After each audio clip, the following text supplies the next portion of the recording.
que a norma NR13 ela fala sobre ensaios não destrutivos. Falou, por que a norma fala sobre uma abrangência, né, na integridade de caldeira? Mas por que a norma não traz?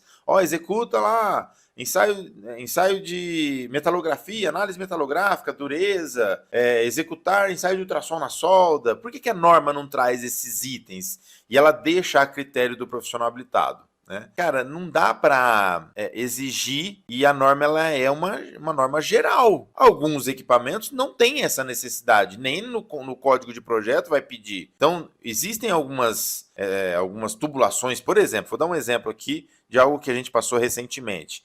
Nós acompanhamos recentemente o projeto de alteração e reparo de uma caldeira de grande porte e ela tem lá um material que é o material é o tubo, né, do superaquecedor, ele é de P22, né? E aí esse material de P22, por conta da espessura, que era uma espessura baixa, ele não tem uma exigência de alívio de tensões.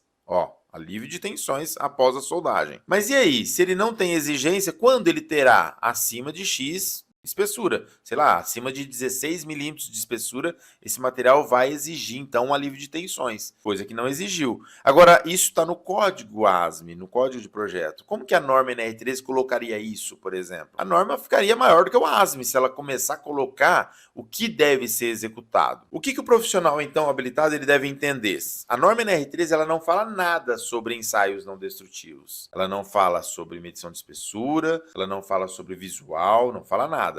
E por que são os ensaios mais aplicados dentro da NR13? Porque é a única forma de você monitorar a vida útil do equipamento. E isso a norma fala. Se você olhar lá no item onde fala sobre prontuário, tanto de caldeira como de vasos de pressão, você vai ver que um dos aspectos do prontuário são dados para monitoramento da vida útil. Como que você monitora uma vida útil de um equipamento? Primeiro você tem que entender o que esse equipamento ele pode ter, né, ao longo do tempo. Algo como corrosão, né, que é algo que tem muito. Então, um equipamento fabricado em aço carbono, ele vai ter uma corrosão ao longo da utilização dele, ao longo dos anos, e isso precisa ser monitorado. Como que eu monitoro uma corrosão? Através do quê? Da espessura. Então, se eu tenho uma chapa de 12 milímetros, e ela foi fabricada há 50 anos, esse equipamento, hoje, depois de 50 anos de utilização, pode ser que ela esteja com 11 milímetros. Isso significa o quê? Que 1 milímetro já foi embora. Foi gasto esse material. Ele se desgastou, né? E é importante, então, que o profissional habilitado entenda que ele precisa identificar isso,